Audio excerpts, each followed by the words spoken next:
Non, juste peut-être sur la fin, parce qu'en fait, quelque part, oui, on est parti d'un terrain, mais d'un terrain assez restreint, c'est-à-dire d'une expérience, en fait, d'Alice Rivière. Et on a fait le pari qu'il y aurait un public. Donc on est parti d'une situation, en fait, ça c'est vrai, moi j'aime bien le mot situation, parce que effectivement j'aurais envie de dire, de répondre en fait comment sortir des musées, c'est replacer en fait le design spéculatif à partir de situations. Mais les situations elles peuvent être aussi très restreintes, presque individuelles, et puis après c'est faire le pari de est-ce qu'un collectif ou une communauté ou un public est-ce qu'il va pouvoir prendre ou pas, et le fait de le spéculer ou de faire de la narration spéculative ou du design spéculatif peut permettre d'éprouver ça, à savoir est-ce qu'il va y avoir une communauté ou un collectif qui va se créer à partir de ça. S'il est effectivement déjà un petit peu là, mais pas révélé ou pas visible, il va prendre, ou peut-être il ne va pas prendre si la question est mal formulée. Mais c'était juste pour un petit peu épaissir cette question-là. C'est vrai qu'on est parti du terrain, mais le terrain, on l'a construit avec le pari qu'on a fait aussi. Je dirais ça. Le mot situation est peut-être plus approprié que terrain dans la phrase que je voulais formuler. Voilà. Cette partie de... Alors, ce que j'essaie de dire, c'est que cette pratique de la spéculation est devenue située. Finalement, vous étiez dans une situation et vous êtes allé vers la fiction. C'est que la situation d'emblée n'est pas forcément représentative en termes de nombre. Mais la situation est intéressante pour démarrer. Après, elle fait vivre ou elle fait pas vivre, ou elle fait émerger ou pas un collectif ou une communauté, mais il y a une situation qui est précise, concrète, à un moment donné, à un endroit donné. Oui, c'est ça, pour ça que nous, on est tout le temps, on se garde énormément de monter en généralité, et c'est très intéressant dans tous les exemples que tu montres, et en effet, à la fin où ça plonge dans une pratique commune, et c'est là où il se passe vraiment des choses super intéressantes. Je crois que nous, on part de situations dont on essaye de comprendre quel est le problème dans un sens presque philosophique du terme. Finalement, c'est pas tant le problème, c'est d'être pris dans une maladie incurable. C'est à chaque fois vraiment essayer de restituer ce qui fait problème pour telle personne ou pour tel groupe social, enfin à chaque fois et les objets en question nous aident en fait à travailler sur cette problématisation d'une certaine manière. C'est des médiateurs. On essaye des propositions dans le sens sans vouloir forcément emporter la conviction. Moi, je t'écoutais, je me disais, ça se trouve, on fait du marketing sans le savoir. On est en train de vouloir... de toute façon, les pratiques d'influence, on dit souvent, il faut les assumer parce qu'elles sont partout, elles sont aussi... Donc, on est en train aussi d'essayer d'influencer notre petit bout de choses, là. Mais elles sont là, elles sont présentes dans la médecine, elles sont présentes chez les amoureux, elles sont présentes partout, les pratiques d'influence. Donc ça, c'est pas ça qui est grave. Mais ce qu'il faut, et on fait très attention à ça, c'est la montée, c'est la tentation de la montée en généralité. Très souvent, on dit mais c'est comme, finalement c'est pareil dans telle pathologie. Et pendant très longtemps, on a dit oh là là, non, pour le moment, on va pas dire c'est comme parce que on sait pas. Enfin déjà, on a du mal à tout nous. Vraiment être précis et juste dans ce qu'on est en train de faire. Pour le moment, on va en rester sur notre situation. Puis là, seulement depuis d'ailleurs l'université d'été à Nantes, on a commencé à faire un chemin de traverse avec d'autres personnes de pathologies différentes. Pas pour dire c'est comme, mais pour dire tiens, ensemble, on pourrait peut-être penser ce problème-ci ou ce problème-là. Et qu'est-ce que ça donnerait ? J'ai vu des questions. Je voulais revenir sur l'éphéméride. On s'occupe de la maladie d'Alzheimer et des malades, de la maladie, des malades de la famille. Et en regardant, j'ai envie de dessiner sur votre éphéméride. Et c'est vraiment, ça correspond à la temporalité des malades d'Alzheimer. Aujourd'hui, je suis dans l'ici et maintenant. Et moi, je fais dessiner mes malades après chaque consultation de moi. Et c'est un cahier, comme un cahier de liaison entre les familles qui les redécouvrent autrement Et pour moi, un support pas tellement d'écriture, encore qu'il y a des fluides extraordinaires d'écriture des malades d'Alzheimer, même à des stades très évolués, et de dessin. Et donc j'ai fait dessiner, par exemple pour l'entrée en institution, leur maison et la maison de retraite idéale. Quelque chose qui est complètement improbable. Et ça, c'est un très bon outil. Et à partir du moment où on ose aller vers les autres, où on trouve ce médium, vous avez employé le mot médium, c'est tout à fait exact. Et quand on est médecin, on est médium. Je suis docteur et médecin, mais je préfère être médecin. Et proposer des choses tout à fait inattendues à la fin d'une consultation avec moi. Là, je suis en train de terminer ma thèse de doctorat sur le sentiment d'exister des malades d'Alzheimer et je les fais dessiner eux-mêmes, comment ils se perçoivent, pour voir un petit peu comment leur esprit est incarné dans ce dessin. Et c'est une source de joie, une source de partage extraordinaire. Moi, j'utilise parce que j'ai fait une université, j'utilise ce support-là comme un médium, et un médium social et incarné de liaison avec les familles qui redécouvrent leurs patients avec un autre œil. Et je vous remercie beaucoup d'avoir modélisé cette espèce d'appareil finalement à découvrir l'autre. Ce que je n'avais pas perçu, c'est que le papier s'épaissit au fur et à mesure. Ce qui change un petit peu la donne, parce que moi je n'avais pas compris ça. En quoi C'est-à-dire qu'effectivement j'avais aussi la première réaction de lire le noir, d'aller vers du plus en plus sombre, et en même temps ça peut aussi, là ça va aussi vers la vie s'épaissit aussi au fur et à mesure, donc on ne fait pas que perdre, on gagne. Enfin, il y avait peut-être quelque chose de ce là. En fait, ce qui fait sa particularité, en plus de ce point-là, c'est que chacun y voit. Voilà, tout à l'heure, le carnet était une tranche de vie finalement, ou une vie qui s'effeuille, ou ici une question d'épaisseur avec le temps. Bon, il est un petit peu fatigué, vous avez pu le voir, parce qu'il a circulé dans les 60 mains des personnes de l'atelier, donc il a souffert. Mais chacun y va de son anecdote ou de sa référence.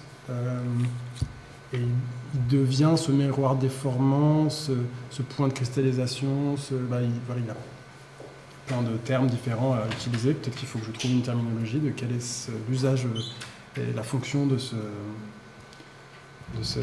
carrefour des pensées, là, je ne sais pas comment il faut l'appeler, mais effectivement, donc là, oui, techniquement, les pages s'épaississent et donc la vie peut-être s'épaissit. Un outil quand même très personnel, finalement, pour les personnes qui l'utilisent. C'est proche du journal intime qu'on peut visiter, avec des verbatims qui peuvent accuser, des choses de cet ordre-là, Madame parlait des destins, quelque chose qui approche vraiment la personne, au fond, dans le témoignage d'Adam aussi, quelque chose. Donc, oui, alors justement, j'allais rebondir sur le témoignage de la dame, qui m'a tout de suite dit, moi je le mettrais dans ma chambre et pas ailleurs et dans un tiroir. Je précise juste que ce témoignage aussi est fictif et fictionnel parce qu'elle est censée l'avoir utilisé pendant 15 ans, parce qu'elle a été diagnostiquée il y a 15 ans, mais j'avais 15 ans, donc c'est pas possible que j'ai designé ça il y a 15 ans. Ça, c'est un petit peu la piste pour vous travailler à la maison, mais est-ce que c'était vrai ? Par contre, tous les souvenirs sont vrais. Donc, c'est-à-dire qu'on a passé un moment à passer en revue ces 15 ans de vie avec sa maladie, avec ses proches, avec son matériel au quotidien, ses déménagements, ces choses-là. Et puis on m'a dit, ça je l'aurais noté, puis je me souviens de ci, peut-être que quelqu'un aurait noté. Voilà. Et c'est ce qui donne cette texture à son témoignage, parce que finalement, à partir du moment où on le met dans les mains des personnes qui font le même travail, on s'imagine s'ils l'avaient eu pendant tout ce temps, qu'est-ce qu'ils auraient fait avec.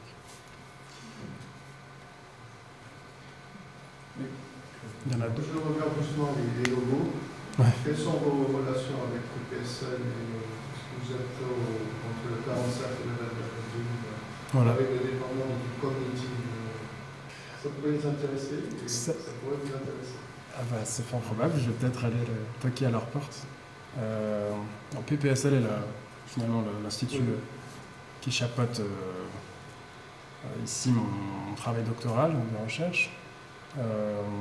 Mais effectivement, il y a dans toutes leurs équipes dans les différentes universités, et juste à côté donc les voisins du logo d'à gauche. À rue d'Ulm, l'école nationale, l'ENS, c'est de ça que vous parlez, l'école normale supérieure, et leur département. Ouais. Donc je ne les ai pas encore approchés, mais du coup c'est une. Ouais, on travaille sur la schizophrénie. D'accord. Ok. Si vous connaissez tout le monde, n'hésitez pas. Il y avait une autre question là. Est-ce que c'est pas une forme d'art? C'est-à-dire que la littérature satirique, notamment, je pense à Molière, a toujours tendu un miroir déformant de la société. C'est ça qu'on fait, c'est-à-dire aussi bien dans l'alternative, c'est-à-dire dans le côté et si ça se passait comme ça. Ou alors dans le côté plutôt, et si ça continue comme ça, voilà ce qui va arriver. Voilà. Finalement, il s'agit d'outrer, de tirer un fil du présent pour montrer ce qui va arriver. Donc est-ce que finalement c'est pas une forme d'art un peu spécifique? Et la deuxième question, c'est le rapport à l'anticipation. Est-ce que c'est vraiment l'anticipation ou est-ce que c'est pas une pré-anticipation? C'est-à-dire est-ce que c'est pas un préalable à l'anticipation? C'est-à-dire une fois qu'on a vu ça, on se dit là, qu'est-ce qu'on fait maintenant? Est-ce que c'est de l'anticipation vraiment ou est-ce que c'est un préalable à l'anticipation? Moi, je ne suis pas du tout, à part que je suis auteur, écrivain. Oui, bien sûr que c'est une forme d'art. Mais sauf que c'est tout. C'est bien qu'on ne soit pas d'accord. C'est exprès qu'on soit à deux parce qu'on n'a pas forcément la même regard là-dessus. Moi, je dirais que c'est quand on a voulu changer la donne, les lignes de la maladie d'Huntington, non moins que ça, c'est-à-dire on était très, très mégalomaniaque, on s'est dit on va prendre aussi des artistes pour nous aider à faire ça. Mais c'est une forme d'art qui est super située, alors que pas du tout détachée, qui fait joli, qui fait des histoires comme ci, comme ça. C'est comme si alors les écrivains écrivaient vraiment ou faisaient des films pour changer le monde. Et ça, c'est pas forcément du tout le rôle des artistes. Ils s'en foutent de changer le monde, parfois ils font des trucs. Tu vois ce que je veux dire? Là, nous, c'est vraiment, on veut changer ce dont on parle. Je dirais que l'art, je suis pas d'accord, c'est-à-dire que pour moi, c'est pas qu'une forme d'art. En fait, je n'arrive plus à la dissocier complètement. C'est-à-dire que, oui, c'est une forme d'art, bien sûr, mais c'est pas une forme d'art toute seule. C'est une forme de savoir qui est reliée à d'autres formes de savoir, et on est dans un institut de coproduction, de manière extrêmement reliée. Les savoirs reliés, c'est aussi quelque chose dont parle beaucoup Donna Haraway, cette penseuse américaine, et pour moi, c'est important. Donc, c'est-à-dire, oui, il y a les pratiques artistiques, il y a les pratiques, mais en fait, ce sont différentes formes de savoir, et nous, on sollicite l'art à Ding-Ding-Dong quand même comme une forme de savoir qui est différente, qui fait appel à d'autres facettes de la perception, de l'expérience, mais qui sont toujours reliées aux autres. C'est pas l'art seul, en fait. C'est pour ça que je dis, oui, c'est de l'art, mais c'est pas tout seul. Oui, non, tout en fait, on est d'accord. Oui, on est d'accord, en fait. Non, mais c'est une question un peu à trou sans fond, si on la reformule pas, parce que en fait, c'est une question où les designers répondent de manière très virulente en disant non, je fais pas de l'art. Mais en fait, si on reformule un peu la question, c'est est-ce que c'est exposable? Oui, ça a été exposé. Est-ce que le fait que ce soit de la provocation, ça en fait de l'art? Il y a des politiciens qui font de la provocation. Est-ce que la limite est floue entre ça, entre l'art et le reste? Oui. Et en particulier, je pense qu'il y a des propriétés les productions qu'on a faites qui se retrouvent dans certaines productions artistiques. Donc la limite est vraiment floue. Et je pense que ce qui fait la différence, c'est le public. Et donc à quel public ça s'adresse et dans quel endroit ça se trouve. Ici, le fait que ce soit situé et que ça parle à... Il y a cet élément-là, mais il y a surtout le deuxième élément dont vous avez déjà répondu, qui était d'assumer cette pratique d'influence et cette envie de changer quelque chose. Là où souvent, par pudeur artistique, l'artiste va dire non, mais c'est ma vision personnelle, mais je ne souhaite pas changer quoi que ce soit. Après, pour la pré-anticipation, si, en fait, comment dire, là, si je traduisais ça avec mon langage enfant de 3 ans, et maintenant qu'est-ce qu'on fait? Ça serait, face au diagramme qu'on avait tout à l'heure en forme de triangle, tiens, si on courait au bout de cette ligne, cette perspective de spéculation, qu'on allait voir ce qui s'y passe, puis qu'on y ramenait un objet dans le présent, puis on courait dans celle-là, puis qu'on ramenait, puis maintenant, qu'est-ce qu'on fait? Regardez, si on va vers là, il peut se passer ça. Et après, tu l'appelles comme tu veux. T'as pas compris? Par exemple, le Club des 90 et cette campagne de pub, c'est une route sur les routes du futur possible, sur ce fameux diagramme, voilà, celui-ci. C'est peut-être le point qui est en haut là-bas. Et déjà, on a du mal à tu vois pas ce non, mais moi je ne vois pas forcément, je ne suis pas sûre de bien comprendre la différence entre potentiel possible, plausible, probable, probable et possible, d'accord. En fait, plus tu es au centre, plus il y a de chances que ça se passe d'après ce diagramme. D'accord. Plus tu t'éloignes finalement des causes-conséquences du présent, plus tu vas monter. Non, on voit mieux ici. Préférable, c'est dans le noir au milieu, d'accord, ok. Et le challenge, c'est d'identifier qu'est-ce que le préférable, et c'est là où l'éthique joue un rôle. Ah, d'accord. On pourrait en faire 2 heures de plus, si vous voulez. Et on ne doit pas répondre, nous, après anticipation. Vous voulez répondre après anticipation? Je t'en prie. Pour moi, ça serait un peu difficile parce que l'anticipation ou la pré-anticipation, elle est prise dans l'expérience qui se modifie tout en se... Donc, je n'arrive pas bien à penser cette question. Déjà, de l'anticipation, c'est pas facile, mais alors la pré-anticipation... Est-ce que, par exemple, les vidéos de Marbeuf seraient une pré-anticipation à quelque chose? En fait, elles sont déjà en train de faire l'effet par le fait même qu'on les fabrique. Donc, j'ai du mal à les penser en tant que...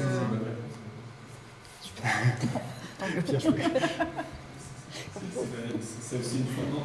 Finalement, ces vidéos sur cet objet sont des formes d'anticipation, mais qui visent, enfin, je reformule comme ça, c'est ce que vous voulez dire aussi, qui visent finalement à avoir comme effet d'ouvrir en fait une possibilité. Voilà, donc c'est une anticipation finalement qui a un effet différent que la prédiction. Oui, tout à fait. Voilà. C'était ça que tu voulais dire par pré-anticipation? Oui, c'était ça, parce qu'ensuite, une fois que le champ des possibles est ouvert, là on anticipe et on vérifie un peu. On peut avoir un autre type d'anticipation. Oui, une fois que... Le jour où Marbeuf ne créera plus d'effet de rejet, là on pourra partir sur un autre type de jet, peut-être. On n'y est pas encore. D'accord, je comprends. Merci beaucoup. Merci à vous. Merci à vous. Merci à vous. Merci pour votre intervention. Merci.